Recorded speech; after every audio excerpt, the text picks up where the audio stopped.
الحمد للہ العزیز القہار والصلاة والسلام علی النبی المختار وعلی آلہ الاطہار واصحابہ الاخیار اما بعد فاعوذ باللہ من الشیطان الرجیم بسم اللہ الرحمن الرحیم فاشارت الیہ قالوا کیف نکلم من کان فی المہد صبیا قال انی عبد اللہ آتانی الکتاب وجعلنی نبیا ان اللہ وملائکتہ یصلون علی النبی یا ایھا الذین آمنوا صلوا علیہ وسلموا تسلیما اللہم صلی علی سیدنا و اصحاب سیدنا و مولانا محمد وبارک وسلم وصلی علیہ۔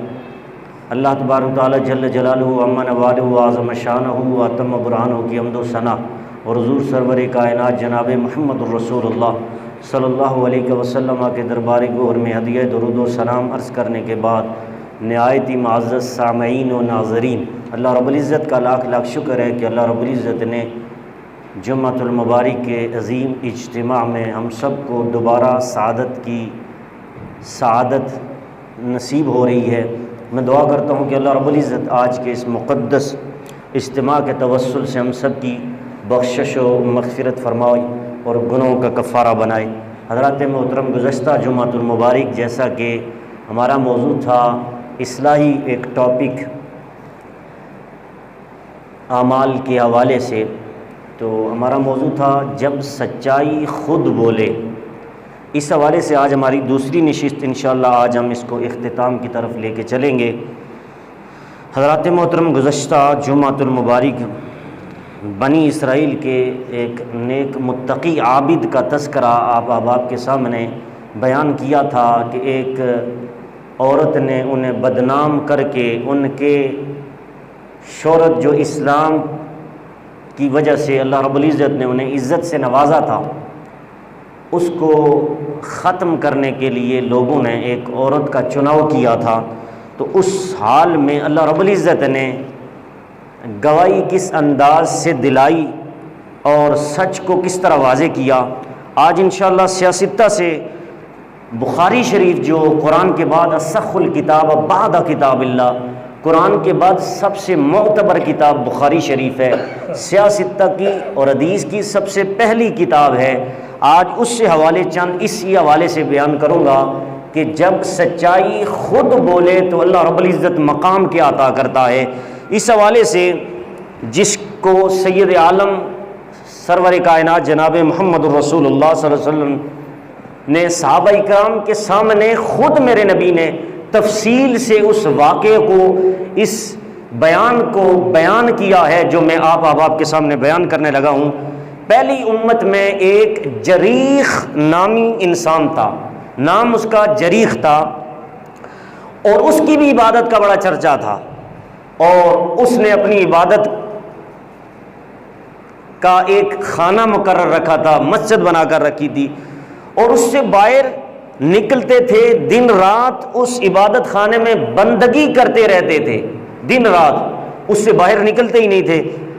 ایک مرتبہ اس طرح ہوا کہ ان کی والدہ حضرت جریح جو اللہ کے ولی تھے پہلی امتوں کے اندر، تو میرے نبی علیہ الصلوۃ والسلام نے فرمایا کہ ایک مرتبہ وہ نماز پڑھ رہے تھے، تو حالت نماز میں ان کی والدہ نے ان کو آواز دی، ان کی والدہ نے ان کو آواز دی۔ گو کہ سیاستہ کے اندر روایت موجود ہے، میرے نبی نے فرمایا تھا کہ کاش میرے ماں باپ لو ادرکتا والدیہ، ماں باپ میں اگر والدہ ہو یا والد ہو، والدین میں سے اگر کوئی زندہ ہوتا، یہ میرے نبی کی تڑپ اور میرے نبی کا جملہ بھی موجود ہے حدیث کے اندر، ہوتی اور میں عشاء کی نماز پڑھ رہا ہوتا، اور عشاء کی نماز میں وہ مقام جو قیام کا مقام ہوتا ہے جس میں سورہ فاتحہ جب بندہ پڑھتا ہے، ادھر بندہ پڑھتا ہے الحمدللہ رب العالمین، تمام تعریفیں اللہ رب العالمین کے لیے، ادھر بندہ رب کی حمد کر رہا ہوتا ہے اور ادھر رب بندے کی حمد کر رہا ہوتا ہے۔ ایسے اہم مقام پر میرے نبی نے فرمایا کہ میں عین اسی نماز میں سورہ فاتحہ پڑھ رہا ہوتا اور میری ماں یا میرا باپ ان میں سے کوئی کاش مجھے پکارتا تو میں نماز چھوڑ کے لبیک یا امی یا والدیہ کہہ کے میں اپنی اماں کی اور اپنے باپ کی آواز سننے کے لیے، پکار سننے کے لیے ان کی صدا پر لبیک کہتے ہوئے حاضر ہو جاتا۔ ایک تو یہ مقام ہے، اور ایک یہاں میرے نبی نے بخاری کے اندر حدیث نمبر 2482 اور بخاری کے اندر دوسری مقام پر 3436 دو مقام پر یہ حدیث موجود ہے۔ حدیث کیا ہے کہ حضرت جریج نامی جو شخص تھے، اللہ کے ولی تھے، ان کے بارے میں آتا ہے کہ جب ان کی والدہ نے ان کو آواز دی تو اس پرہیزگار نے سوچا، جو اللہ کا متقی ولی تھا جریج نامی بندہ، اس نے کہا ایک طرف تو رب کی بندگی ہے، ایک طرف تو رب کی بندگی ہے، عبادت ہے، اور دوسری طرف والدہ کی دعوت ہے۔ اب اس کے لیے، اس اللہ کے ولی کے لیے یہ سمجھنا اور اس پر عمل کرنا مشکل بن گیا کہ ایک طرف والدہ کا حکم ہے اور ایک طرف رب کی بندگی ہے۔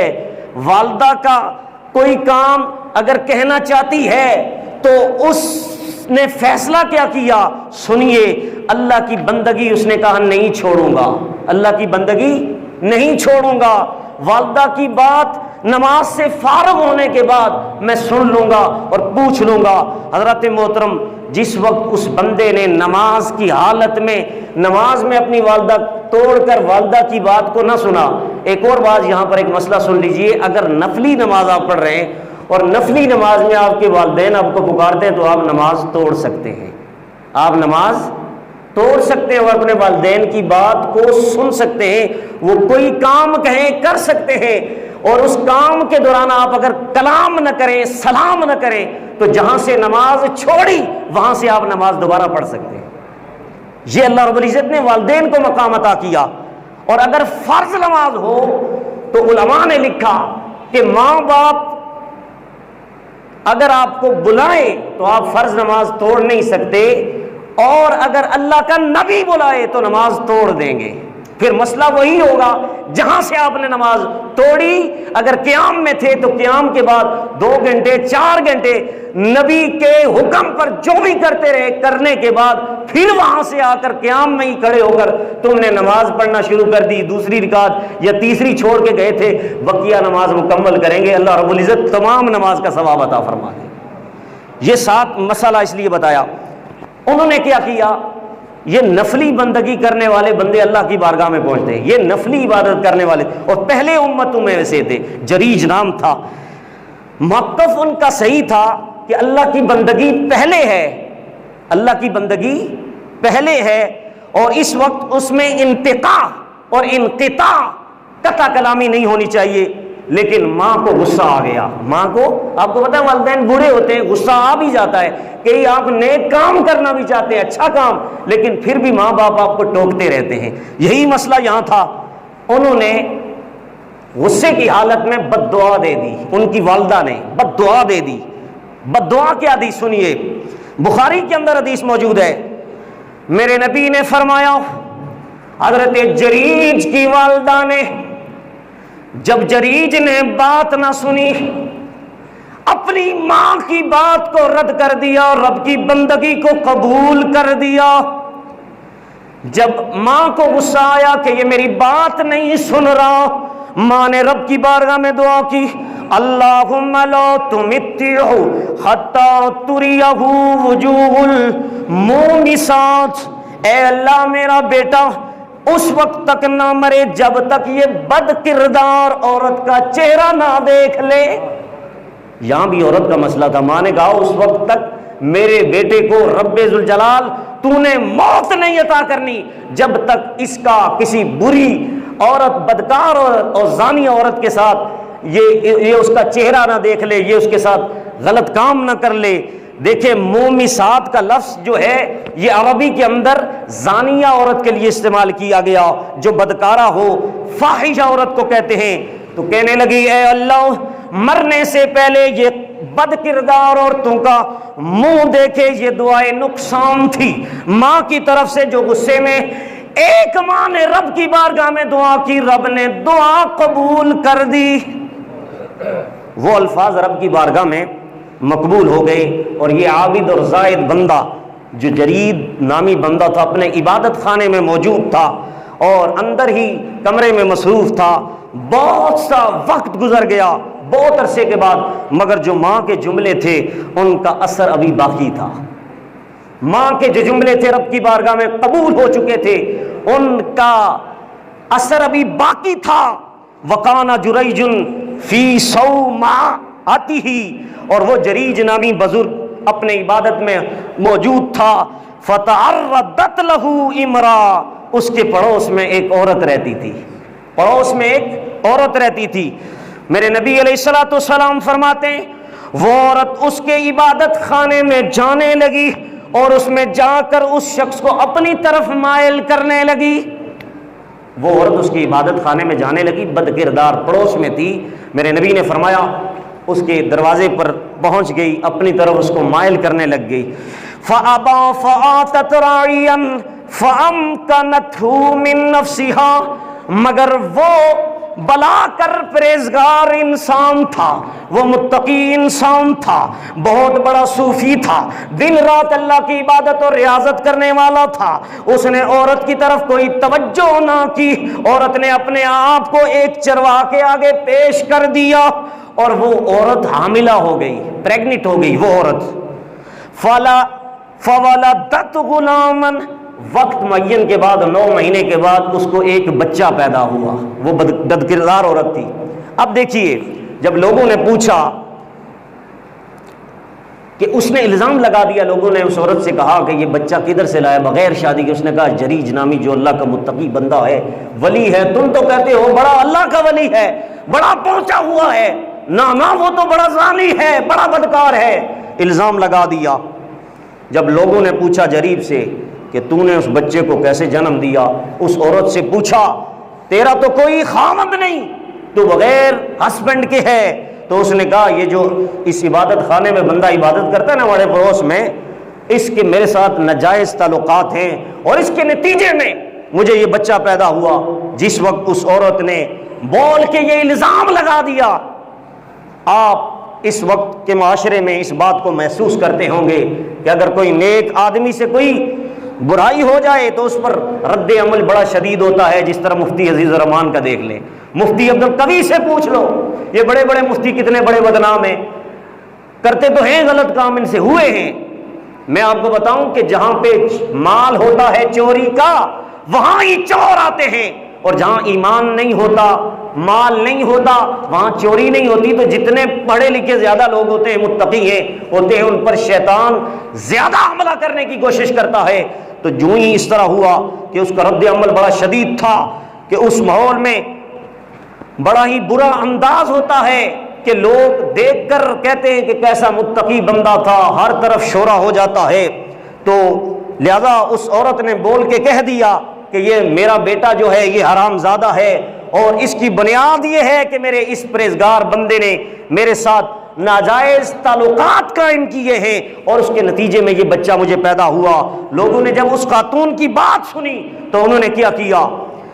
میرے نبی علیہ الصلوۃ والسلام نے فرمایا فَاتَوْهُ فَكَسَرُوا صَوْمَعَتَهُ، وہ لوگ اس کے عبادت خانے میں چلے گئے، جس گھر میں اس نے مسجد بنائی ہوئی تھی، اس کا عبادت خانہ تھا، اس پر حملہ کر کے اس کی اینٹ سے اینٹ لگا دی، اس کا عبادت خانہ جو تھا اس کو گرا دیا، اور انہوں نے کہا عبادت کو تو نے آڑ بنا کر تو نے یہاں پر ہیرا منڈی قائم کی ہوئی ہے، بدکاری کا اڈا بنایا ہوا ہے، یہ الزام لگایا اس صدی کے اور بنی اسرائیل کے پہلے اس ولی پر یہ الزام لگا۔ لہذا سب نے پہلے اس کے عبادت خانے کو کرایا کہ نام کا عبادت خانہ تو نے بنایا ہوا ہے، اندر تو نے زنا کا اڈا کھولا ہوا ہے، بدکاری ہے، اور یہاں پر تو نے ایک چکلا کھولا ہوا ہے۔ انہوں نے کیا کیا؟ اس کی اینٹیں دیواریں گرا کر ملیاں میٹ کر دیا، بلڈوزر پھرا کر۔ اس وقت جب وہ باہر آ گیا تو جریج نے کہا مجھے چند منٹ دے دیے جائیں، کتنے؟ چند منٹ دے دیے جائیں، اور میں اپنی تاکہ سچائی بیان کر سکوں۔ چند منٹ کے بعد اس نے کیا کیا؟ لوگوں نے مہلت دے دی، اس بندے نے وضو کیا۔ کیا کیا؟ وضو کیا. دیکھو جب بھی بندے پر آزمائش آ جائے، کسی نیک بندے پر، جب بھی اس پر اللہ کے انعامات اترتے ہیں اللہ کے ولی پر، تب بھی وہ رجوع کرتا ہے. اور جب اللہ کی طرف سے آزمائش آتی ہے، امتحان آتا ہے، تب بھی وہ رب کی طرف متوجہ ہوتا ہے. یہ اس وقت کے اولیاء کرام کا طریقہ تھا. حضرات محترم، ہمارے اوپر جب اس طرح کی کوئی آزمائش آتی ہے، ہم جاتے ہیں فلاں پیر صاحب کے پاس، کہتے ہیں تعویذ دے دیں. اور لوگوں، یہ تعویذ اور جادو کا مسئلہ نہیں ہے. یہ سب سے پہلے گھر میں جو تیرے جادو اور تعویذات کا مسئلہ یہ ہے کہ تو گھر میں نماز نہیں پڑھتا، رجوع نہیں کرتا اللہ سے. اگر تو رجوع کرتا ہوتا تو تیرے گھر کے حالات ٹھیک ہو جاتے. آج تو آزمائش میں نہ آتا. حضرات محترم، اس بندے نے کیا کیا جو اللہ کا ولی تھا، جریج نامی تھا. بخاری کے اندر 2 مقام پر حدیث موجود ہے، فتوضا وولى وصلى. اب اس نے وضو کیا اور وضو کر کے اس نے نماز ادا کی. کیا کی؟ وضو کر کے اس نے نماز ادا کی. اس کے بعد اس پرہیزگار نے جو رات دن اپنے رب کو سجدہ کرتا تھا، اپنے رب سے رابطہ قائم کرتا تھا، درخواستی یا اللہ میں نے جرم کیا نہیں لیکن میری ذمہ جرم لگ گیا، مجھ پر الزام لگ گیا. عورت اپنا شیر خوار بچہ لے کر معاشرے میں موجود ہے. لوگوں میں جو نیک تھے وہ بھی خلاف ہو گئے، جو اس کے اپنے تھے وہ بھی خلاف ہو گئے، اور وہ بھی پرہیزگار کے خلاف ہونے لگے. سب کے سب اس کے خلاف ہو گئے. میرے نبی نے فرمایا کوئی بھی اس کا حامی نہیں تھا، ہر بندہ اس ولی کے خلاف ہو گیا. جب خلاف ہو گیا، اب رب دیکھے، اب دیکھے جب بندہ سچا ہو تو سچائی خود جواب دیتی ہے، سچائی خود جواب دے کر گواہی دیتی ہے. شیر خوار بچہ گواہی. اس وقت وہ عدالت کے کٹہرے میں تھا. کون؟ جریج نامی بندہ جیل میں عدالت کے کمرے میں موجود ہے. اس کو مارا پیٹا جا رہا ہے اور اس کے کردار پر جملے کسے جا رہے ہیں. جب اس نے نفل ادا کیے، سنیے، سارے عدالت میں قاضی بھی موجود ہے، بادشاہ بھی موجود ہے، سپاہی موجود ہیں. میرے نبی نے فرمایا اس نے نفل ادا کر لیے اور اس کے بعد اس نے عورت سے نہیں کہا، سن لیجئے، اس نے عورت سے نہیں کہا کہ عورت کہے کہ میں زانی ہوں، میں نے اس سے گناہ کیا، بلکہ شیر خوار بچے سے اس اللہ کے ولی جریج نامی نے کہا من ابو کا یا غلام، اے بچے یہ تو بتا تیرا باپ کون ہے. اب بچہ 1 دن کا ہے یا 2 دن کا ہے؟ کبھی آپ نے سنا 1-2 دن کا بچہ گواہی دے؟ نہ. لیکن یہ بخاری کی حدیث ہے. میرے نبی نے فرمایا من ابو کا یا غلام. جریج عدالت میں کھڑا ہے بطور مجرم. کہا عورت سے گواہی نہیں دلوائی گئی کہ عورت نے تو پہلے الزام لگا دیا تھا کہ اس نے بدکاری کی، اسی سے یہ بچہ پیدا ہوا، یہ تو نہیں تھا کہ اس چرواہے کا بچہ تھا. کہا اس بچے سے ہی دلوائی دیتے ہیں. اللہ کی بارگاہ میں نفل پڑھنے کے بعد اس جریج نامی اللہ کے ولی جو پہلے امت میں سے ایک ولی تھا، میرے نبی نے فرمایا اس بچے سے مخاطب ہوا، کہا اے بچے بتا تیرا باپ کون ہے، تیرا، تاکہ پتہ چلے کہ تیرے ساتھ، تیری ماں کے ساتھ کس کا تعلق ہے. حضرات محترم، اس کی ماں بار بار کہتی رہی یہ پرہیزگار صوفی جو فلاں جگہ عبادت کرتا ہے یہ بیٹا اس کا ہے. بار بار عدالت میں کہتی رہی اس نے میرے ساتھ بدکاری کی ہے. لیکن اس پرہیزگار کا کردار کتنا ستھرا ہے کہ اسے اپنے کردار پر اطمینان تھا. اللہ کو موجود سمجھتے ہوئے اس نے شیر خوار چھوٹے سے بچے سے کہا من ابو کا یا غلام، اے بچے ذرا تو ہی بتا کہ تیرا ابا کون ہے، تیرا باپ کون ہے. اب لوگ منتظر بھی تھے اور متعجب بھی تھے کہ 4 دنوں کا بچہ کیا گواہی دے گا. تو یہ بچہ بھی نہیں بولے گا، جواب بھی نہیں ہوگا. عورت نے کہا یہ کیسا سوال کر رہا ہے، بچہ جواب نہیں دے گا، اس کو پھر سزا ہو جائے گی، پھانسی ہو جائے گی. لیکن اسے کیا پتا چلے جب سچائی خود بولے تو اللہ مقام عطا فرما دیتا ہے. جس طرح عدالت کے کٹہرے میں پھنس چکا تھا وہ بندہ جریج نامی، ابھی اس پر رجم کا الزام لگتا کہ اس کو رجم کیا جائے، اس کو سنسار کیا جائے، اب اس کو سزا دی جائے. لیکن اللہ کی قدرت کیسے بندے کی حمایت کرتی ہے، سچائی کیسے بولتی ہے. جریج کا بے داغ کردار سنیے۔ حدیث پاک کے اندر میرے نبی نے فرمایا، سید عالم نور مجسم جناب محمد رسول اللہ صلی اللہ علیہ وسلم فرماتے ہیں کہ جس وقت اس پرہیزگار نے بچے سے پوچھا، من ابو کا یا غلام، اے بچے بتا تیرا باپ کون ہے؟ سنیے، صحیح بخاری کے اندر 2 مقام پر حدیث موجود ہے۔ میرے نبی نے فرمایا کہ بچے سے جب جریج نامی اللہ کے ولی نے پوچھا، بتا تیرا باپ کون ہے، تو بچہ بول پڑا، کہنے لگا فقال الراعی، فقال الراعی، کہنے لگا میرا باپ چرواہا ہے، بکریاں چرانے والا ہے، تو نہیں ہے۔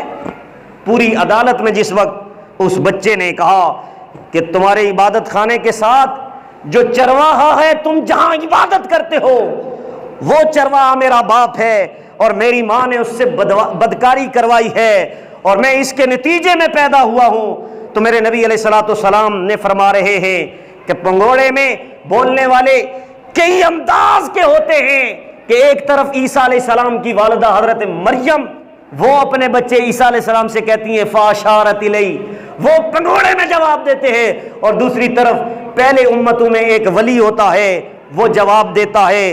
تو اللہ رب العزت اس کے توسل سے اس سچائی کو اس بچے کی گواہی پر فیصلہ کر کے اللہ رب العزت اس جریج نامی بندے کو اللہ رب العزت بے داغ کر دیتا ہے، اور اس کے کردار پر جو ایک داغ لگ جاتا ہے اللہ رب العزت اس کو کیسے صاف کر دیتا ہے۔ ادھر یہ بھی بچہ بولا ہے اور اپنی ماں کے کردار کو گواہی ستھرے انداز میں دی، اور ادھر یہ دوسرا جریج نام پر الزام لگانے والے کی وہ جو عورت تھی وہ بھی تو ماں تھی، لیکن اس کا کردار برا تھا، اس کے برے کردار کی گواہی اس بچے نے دی۔ ادھر عیسیٰ علیہ السلام کے بچے عیسیٰ علیہ السلام نے اچھے کردار کی گواہی دی۔ پتہ یہ چلا جب ماں غلط ہوتی ہے تو بچے کا کردار بھی غلط ہوتا ہے، اور ماں جب اچھی ہوتی ہے تو بچوں کا بھی کردار اچھا ہوتا ہے، پھر بچے گواہیاں دیتے ہیں ماں باپ کے حوالے سے۔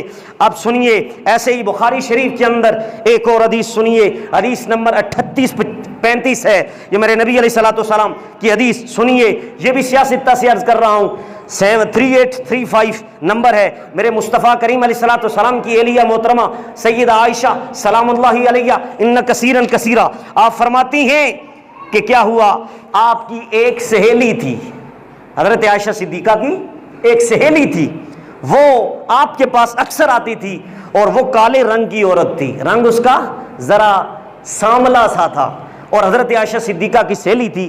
ایک زمانے میں وہ پہلے لونڈی تھی، وہی جو حضرت عائشہ صدیقہ کی سہیلی تھی، لونڈی کے بعد پھر اس کو آزاد کر دیا گیا تھا، تو نبی علیہ الصلوۃ والسلام نے اس خاتون کو یہ شرف بخشا تھا کہ مسجد نبوی شریف کے احاطے میں ایک چھوٹا سا سر کنڈو کا کمرہ بنا کے دیا تھا میرے نبی نے اس کو کمرہ بنا، کیونکہ پہلے لونڈی تھی، جب آزاد ہوئی تو اب آزاد ہوئی، اس کا کوئی پرسان حال نہیں تھا، تو میرے نبی نے اس عورت کو ایک کمرہ بنا کر دیا تھا۔ آپ فرماتی ہیں کان لہا خفش فی المسجد، کہ اس خاتون کے لیے خفش تھا۔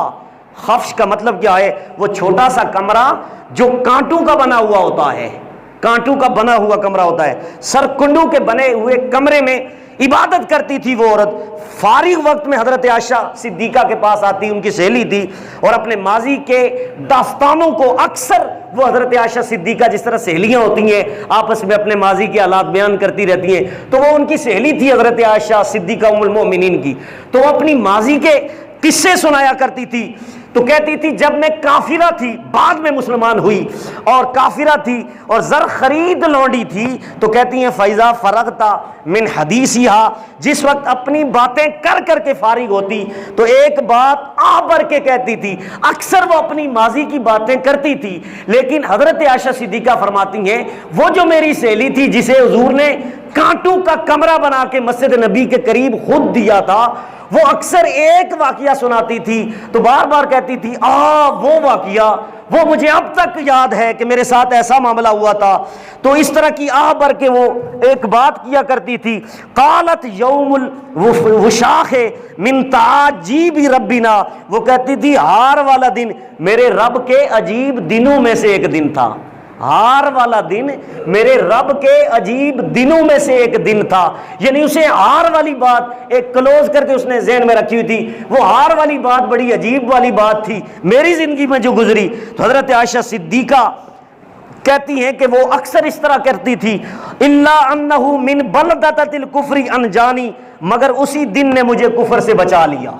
وہ ہار والا جو دن تھا اسی دن نے مجھے کفر سے بچا لیا اور اسلام کا پٹا میرے گلے میں ڈال دیا، اور کفر والے شہر سے اللہ رب العزت نے مجھے نجات عطا کی۔ حدیث کے اندر آتا ہے فلما اکثرت، حضرت عائشہ صدیقہ نے جب اکثر بار اس سے یہ والا ہار والا دن، عجب اللہ کی نشانیوں اور دنوں میں سے جب وہ کہا کرتی تھی، اکثر سننے کے بعد ایک مرتبہ حضرت عائشہ صدیقہ نے عرض کر دی، فرما دیا کہ بتاؤ وہ جو ہار والا عجیب دن تمہیں لگ رہا ہے اپنی پوری لائف میں، وہ کیا دن تھا، ذرا وضاحت تو کرو۔ اب وہ عورت جو حضرت عائشہ صدیقہ کی سہیلی تھی اس کے بارے میں آتا ہے، فقالت لہا عائشہ وما یوم الوحشاق، حضرت عائشہ نے اس سے پوچھا کہ یوم وشاق کیا چیز ہے، ذرا بتاؤ تو اس دن کیا ہوا تھا کہ تو بار بار بات کرتی ہے تو اس دن کے بارے میں کہہ دیتی ہے کہ بڑا عجیب دن تھا ہار والا، بتا تو صحیح۔ تو اس دن کیا ہوا تھا؟ وہ ہار جو چمڑے کا بنا ہوتا ہے اس کو شاخ کہتے ہیں عربی میں، چمڑے کا ہار بنا ہوتا ہے اور اس پر ہیرے جواہرات لگے ہوتے ہیں۔ یہ بڑا قیمتی ہار عربوں کے اندر مشہور تھا اور وہ عورتیں عربوں کے اندر استعمال کیا کرتی تھی، اور اسے کندھے اور پہلوں کے درمیان پہنا جاتا تھا، اس وقت کی عورتیں پہنتی تھی، اور عورتوں کا وہ خاص عرب کے اندر زیور تھا۔ قالت، وہ کہنے لگی، یوم شاق کو میں اس لیے یاد رکھتی ہوں، ہر بار میں اس کا آپ کے سامنے تذکرہ کرتی ہوں، بڑا عجیب دن تھا۔ کہتی ہے جب میں لوڈی تھی اور اپنے مالک کے گھر میں رہتی تھی، ہار کا چوری کا الزام مجھ پر لگ گیا۔ وہ کہتی ہیں مالک کی صاحبزادی کا ایک ہار بڑا قیمتی تھا، وہ ہار اس بچی نے کہیں رکھا ہوا تھا، جو یہودی کی بچی تھی اس نے کہیں رکھا ہوا تھا۔ تو کہتی ہیں فن خطت علیہ خدا یا وہی تحسبہ لحمن، اس ہار کو ایک چیل، یہ چیل نہیں ہوتی اوپر اڑنے والا پرندہ ہوتا ہے، یہ چیل جو تھی گوشت سمجھ کر، اس نے کہا یہ گوشت ہے، لحم ہے سمجھ کے وہ اٹھا کر لے گئی، چیل لے کر چلی گئی۔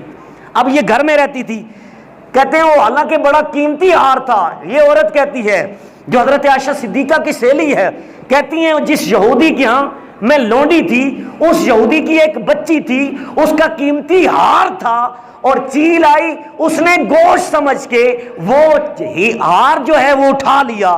کہتے ہیں وہ بڑا قیمتی ہار تھا، لہذا چیل نے اسے اٹھایا میرے سامنے اور دور چلی گئی۔ اس وقت گھر میں کوئی موجود نہ تھا سوائے میرے، کہتی ہیں میں خود موجود تھی، اور اس بچی کو ہار کے بغیر والدین نے جس وقت دیکھا تو انہوں نے ہار تلاش کیا، اور اس وقت میرے سوا گھر میں کوئی موجود نہ تھا۔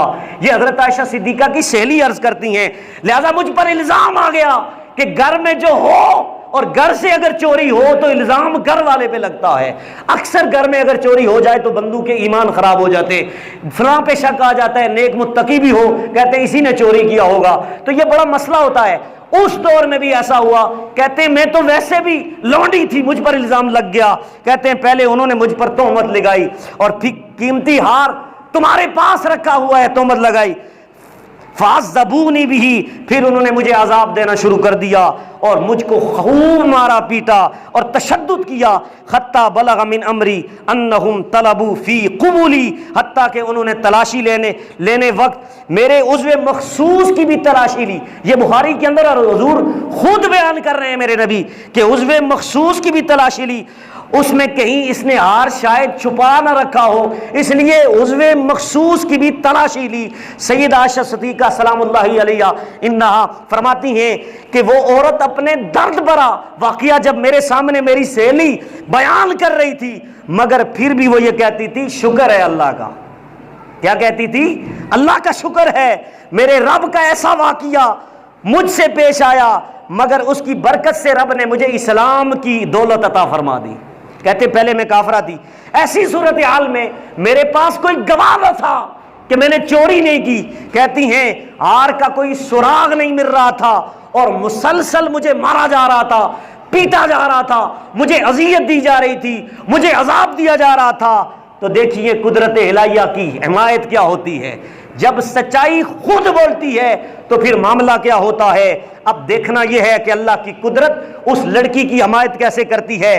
وہ کہنے لگی اس وقت میرے مالک کے سارے رشتہ دار موجود تھے اور ہزاروں لاکھوں کا وہ ہار تھا اور مجھے مارا جا رہا تھا، اور مجھ سے پوچھا جا رہا تھا ہار تمہارے پاس ہے، تم نے یا تو کہیں چھپا دیا ہے یا کسی کو دے دیا، لہذا 100% سب کا خیال میرے بارے میں ہی تھا کہ میں نے چوری کی ہے، حالانکہ میں نے چوری نہیں کی تھی۔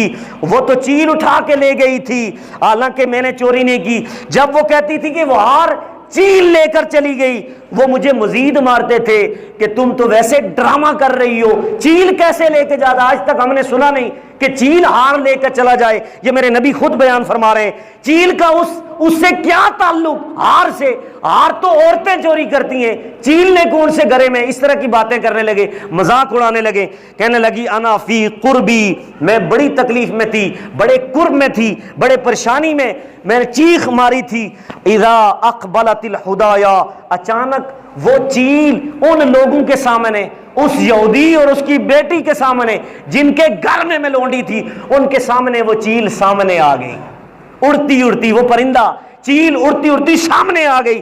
اچانک وہ فضا میں آ گئی اور جو ہار اٹھا کے لے گئی تھی وہ گھر کے اوپر آئی اور آہستہ آہستہ نیچے آئی گئی، اور آ کر اس نے کیا کیا، حتی وزادت بروسنا، یہاں تک کہ وہ اپنے سروں کے، ہم سب کے سروں کے قریب آ گئی، اور اس کے منہ میں وہ ہار موجود تھا، ہار موجود تھا۔ بخاری کی حدیث، میرے نبی نے فرمایا ثم القتہ، اس چیل نے سب کے درمیان ارد گرد گھیرا ڈال کے اس لڑکی کو جو بدنام کر رہے تھے، حضرت عائشہ صدیقہ کی سہیلی کو، ان کے درمیان میں اس چیل نے اس ہار کو پھینک دیا۔ فخذوہ، تو میرے مالکوں نے ہار پکڑا تو یہ وہ ہار تھا جس پر مجھے بہت مارا گیا تھا، مجھے بہت شدائی دی گئی تھی۔ اب سنیے، فقلت لهم هذا الذی اتهمتمونی بہ، تو اس نے کہا یہ وہی ہار ہے جس کا تم نے مجھ پر الزام لگایا ہے۔ دیکھو سچائی کیا ہے کہ اللہ رب العزت نے چیل کے ذریعے میری مدد کی، تم نے مجھے کتنا مارا، میری تم نے عزت پر حملہ کیا، کہاں سے تم نے میری تلاشی لی، اور میں سچی تھی اور سچ بولتی رہی، تم نے میری سچائی پر کوئی عمل نہیں کیا، سوچا نہیں، اس لیے رب نے میری مدد کی۔